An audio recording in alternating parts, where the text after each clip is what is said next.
Namaste and welcome to this exciting episode of Sathology Debunking Mythology। बड़े भयंकर changes हो रहे हैं दुनिया में।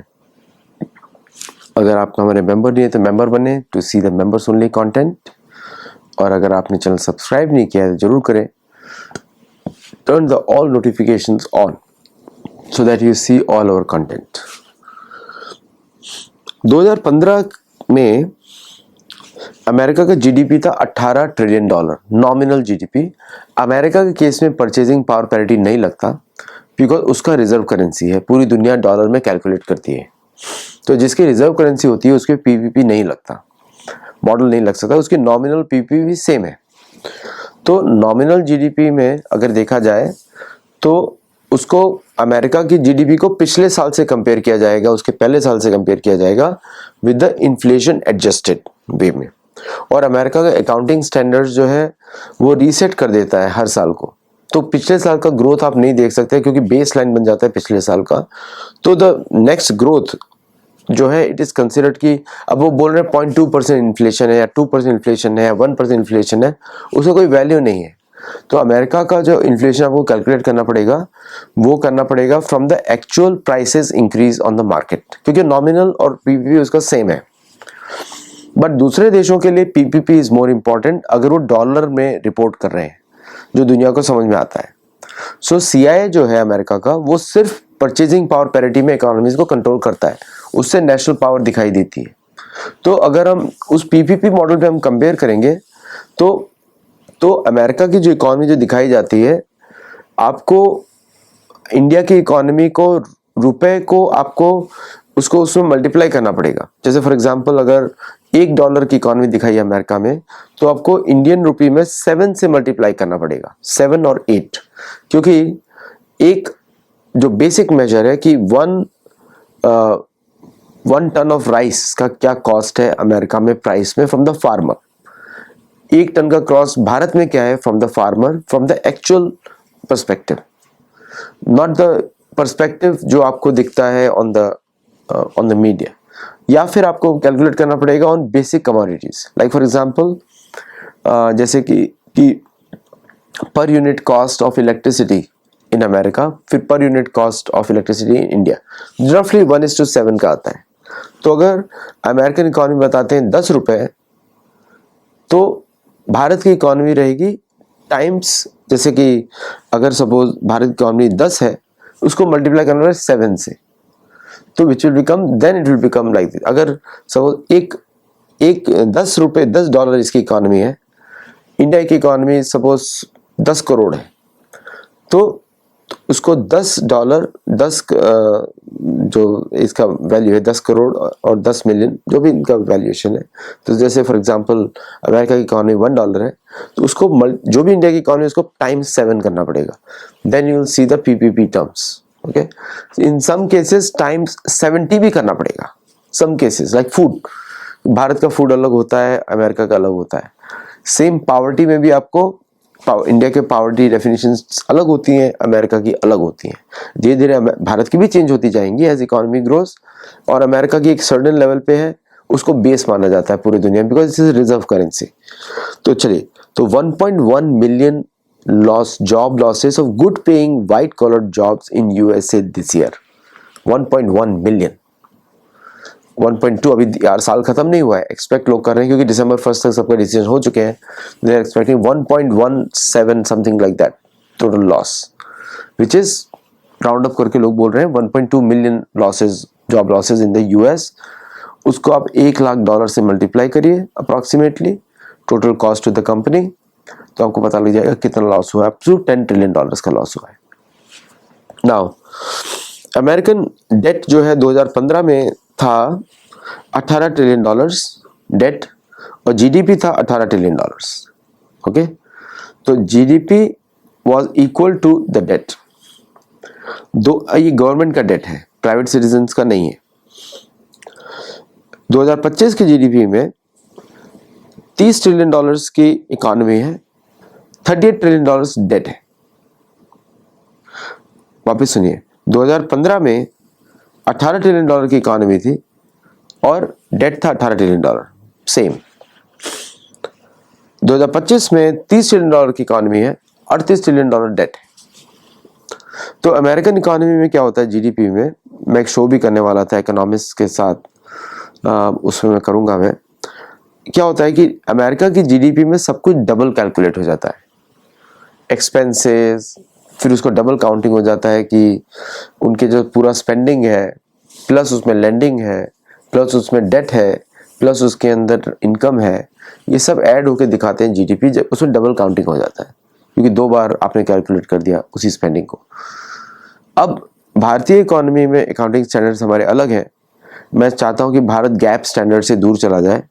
भारत शुड मेक अर्थशास्त्र स्टैंडर्ड्स, जिसमें कि हम लेजर्स को इनकम और उसमें कैलकुलेट करें इन टर्म्स ऑफ बुलियन या फिर गोल्ड डिनोमिनेटेड ट्रेड में, तो देन भारतीय इकोनॉमी में भी मोर एक्यूरेटली आइडेंटिफाइड। वो अमेरिका को भी करना चाहिए, बट अमेरिका के पास गोल्ड नहीं है, दैट्स अ प्रॉब्लम।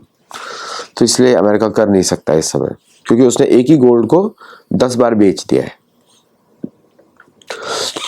तो अगर भारत का देखें कि भारत की इकोनॉमी 2015 में $2.1 ट्रिलियन की बोली जाती है, और जो डेट है भारत की इकोनॉमी का इंडिया डेट इन 2015 में इंडिया का जीडीपी था $2.1 ट्रिलियन। नॉमिनल जो रिपोर्ट किया गया था उसको अगर पीपी में देखेंगे तो $14 ट्रिलियन। अमेरिका से ज़्यादा पीछे नहीं था उस समय।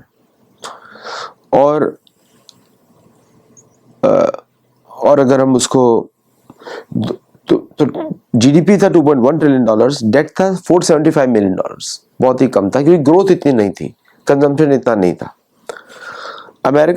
भारत का जो तो डेल्टा था $1.45 ट्रिलियन का डेल्टा था। डेट मतलब $2.1 ट्रिलियन जीडीपी है, $475 बिलियन उसका डेट था। 2025 में $4.3 ट्रिलियन इंडिया का जीडीपी है, ऐसा बोला जाता है, और उसका डेट है $3.4 ट्रिलियन। मतलब ऑलरेडी भारत का प्रॉफिट, मतलब कि भारत का जो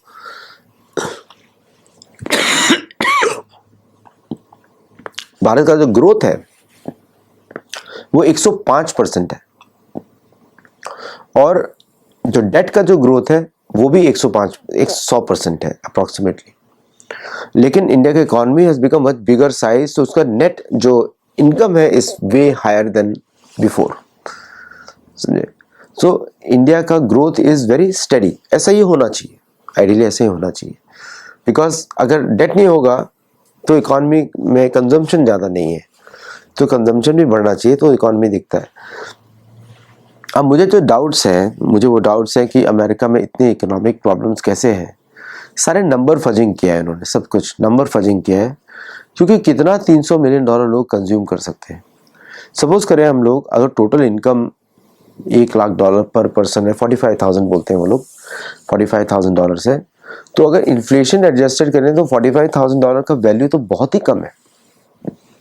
मीन्स उनका जो नेट इनकम है, इफ़ यू कंपेयर, जिसमें वो रह रहे हैं, it will be 1/7 of what it is. मतलब कि $7,000 ही उनका इनकम है एक तरीके से, और उसी में पूरा दुनिया उनका चलता है। That's why they have to do 3-4 jobs, ताकि वो एटलीस्ट 110K सबका सैलरी हो, उतना होना चाहिए। तो that's why there is a poverty has increased in America to 21% now. Officially report करते हैं 10.8%, बट 21% उसका एक्चुअल होगा। भारत का net poverty is actual reported at around 12%, और वैसा ही है, क्योंकि जॉब्स नहीं है, इंडिया में भी जॉब्स नहीं है, तो जॉब्स बढ़ रही हैं लेकिन इतना नहीं है। तो that's why the state wise development पे ज़्यादा फोकस करना पड़ेगा। स्टेट वाइज डेवलपमेंट में एंटरप्रेन्योर्स का स्किल्स, स्मॉल बिजनेसेस का स्किल्स, और उसको एक रेगुलेटेड फ्रेमवर्क में, जिस तरह भारत ने लेबर रिफॉर्म्स किए हैं, like to protect the small people, that will bring lot of clarity। जो 3 लॉज उन्होंने बदले हैं, सो दैट द स्मॉल, ऐसा कुछ भी नहीं होगा आप कैश में आप पेमेंट कर दें, आपको फॉर्मल पेमेंट करना पड़ेगा, then the calculation will become much more easier for everybody. तो वो रिफॉर्म अच्छे भी हैं, और लेकिन एक तरीके से ख़राब भी है इन द अनऑर्गेनाइज सेक्टर। तो अनऑर्गेनाइज सेक्टर में परिवार के लोग काम करते हैं, and the worker becomes like part of the family, तो अदर फैमिली के बेनिफिट्स भी होते हैं, that they are going home to each others home, और रिश्तेदार कैसे काम कर रहे हैं. तो आई थिंक दैट मॉडल को कहीं ना कहीं इंडियनाइज करना पड़ेगा, सो that you account for all those benefits also. जहाँ पे किसी के आप बिजनेस में काम कर रहे हैं तो आप उसके घर का काम भी कर देते हैं, एक फैमिली भी हो जाती है. Those kind of models have to be evolved. कुछ उसको नाम देना पड़ेगा. एंड कभी भी हमारे चाणक्य अर्थशास्त्र में तो मैंने कभी पढ़ा नहीं कि गवर्नमेंट इन्वॉल्व होती है प्राइवेट सेक्टर में ज़्यादा, अदर देन टैक्सेस. लेकिन टैक्सेस कलेक्ट करने के लिए they are trying to formalise an informal sector. तो उस पर जो रिफॉर्म्स है सजेस्ट किए हैं, that definitely protects the workers, लेकिन it should also protect the employers also. तो उस पर थोड़ा डिस्कशन होना चाहिए, how we can do it. Creative solutions आ जाएंगे सबके पास, बिकॉज वो जो सेंट्रलाइज्ड है कि दिल्ली से ही सब कुछ कंट्रोल होगा, भारत का स्ट्रक्चर ही ऐसा है कि स्टेट वाइज होना चाहिए हर जगह. And but central government should keep an eye on state wise. Freedom पूरा नहीं देना चाहिए, otherwise the benefits won't go to the last person. तो वहाँ पे भी बहुत ग्रोथ के चांसेस हैं, और उस सेक्टर को ग्रो करने के लिए एक स्पेसिफिक, जैसे कि जो भारत का एजुकेशन सिस्टम है 10 to 12, मतलब 10+2 जो है ना, उसी के अंदर हमको वोकेशनल कोर्सेज डालने पड़ेंगे, सो दैट जो 12 साल बच्चा स्पेंड कर रहा है स्कूल में, that should be made completely professional education. क्योंकि बच्चा इज मॉडर्न बाय 12 साल की एज तक वो एडल्ट है, ऑलमोस्ट एडल्ट है. एडल्ट का डेफिनेशन होता है प्यूबिक हेयर आ गए तो एडल्ट हो गया वो पूरी तरीके से. तो दैट एरिया, तो जैसे ही वो 12 साल का हो उसके बाद उसको वोकेशनल स्किल बेस्ड ट्रेनिंग देनी चाहिए, so that by the age of 14 he is fully employable. अपना इनकम खुद ही निकाल सकता है. बिकॉज ऐसे ही था हमारे पुराने सिस्टम में. पांडवों के बच्चे 12 साल के 13 साल के महाभारत युद्ध में लड़ रहे हैं. अभिमन्यु 15 साल का है and he is almost defeating Bhishmadev, you know. तो ये दीज आर, हम लोग को ओल्ड सिस्टम्स लाने पड़ेंगे. ये जो वेस्टर्न एजुकेशन सिस्टम है to make money and let people become bigger to the productivity के टाइम पे है. आज जो लाइफ एक्सपेक्टेंसी है 80 साल की है, तो 80 साल की उम्र में only less than 20% of the life should be in education. Less than 25% of the life should be in education. मतलब अगर लाइफ एक्सपेक्टेंसी अगर 80 साल की है तो 20 साल की उम्र में बच्चा पूरी तरह से मैच्योर हो जाना चाहिए to earn his own livelihood, even start a family. Okay, ये ड्रास्टिक चेंजेस हमको लाने पड़ेंगे. And as the age decrease, life expectancy decreases, तो यही रूल अपनाना पड़ेगा कि 25% 25% ऑफ लाइफ एक्सपेक्टेंसी पर ही एजुकेशन खत्म हो जानी चाहिए, तो 75% लाइफ अपनी ठीक से जी सके. ओके, तो कहीं ना कहीं एजुकेशन सिस्टम को चैलेंज करना पड़ेगा. श्रीधर वेम्बू का जो एक स्टेटमेंट भी था कि now we are hiring straight from the high schools for software programming. That's very good initiative. 10+2 should be the end of the education मेरे हिसाब से. उसके बाद कोई स्नातक का डिग्री तब तक मिल जाना चाहिए. नहीं तो क्या है 10+2+4+, 16 साल उसका निकाल दिया आपने. 10+2+4 इन एजुकेशन ओनली. बच्चे की उम्र हो गई 20 साल, मतलब 22 साल, कुछ 25 साल, और कुछ तो PhD करते रह रहे हैं 50 साल की उम्र तक. तो कहाँ वो जिएगा बच्चा. So some drastic changes need to be done, नहीं तो भारत की इकोनॉमी में प्रॉब्लम हो सकता है इन फ्यूचर. क्योंकि द एम्प्लॉयबल एज, क्योंकि एजुकेशन कॉलेज में क्या होता है, फर्स्ट 2 ईयर से जनरल इंजीनियरिंग एजुकेशन, फिर उसके बाद कहीं पे फिर उसको जॉब के लिए अप्लाई करना पड़ता है. That model is completely changing. So now it's time for rethinking the whole education system. और हमारे शास्त्र उसमें बहुत अच्छी तरह गाइड करते हैं. तो अमेरिका में शॉक पे शॉक है, जॉब्स रिपोर्ट्स पे शॉक है, जॉब्स लॉसेस पर शॉक है, इकोनॉमी पर शॉक है, और हॉलिडे सीजन पूरा ठंडा. कहीं कोई जा ही नहीं रहा है, कोई खरीद ही नहीं रहा है. I don't see any shopping frenzy कहीं पे नहीं दिख रही है. तो बड़ा सौम्य एटमॉस्फेयर है. चलिए, thank you all very much for watching. I will see in the next show. आप लोग हमारे मेंबर्स बनिए और हमारे को सपोर्ट करिए to Sethology can continue the work. नमस्ते, जय जगन्नाथ. Thank you.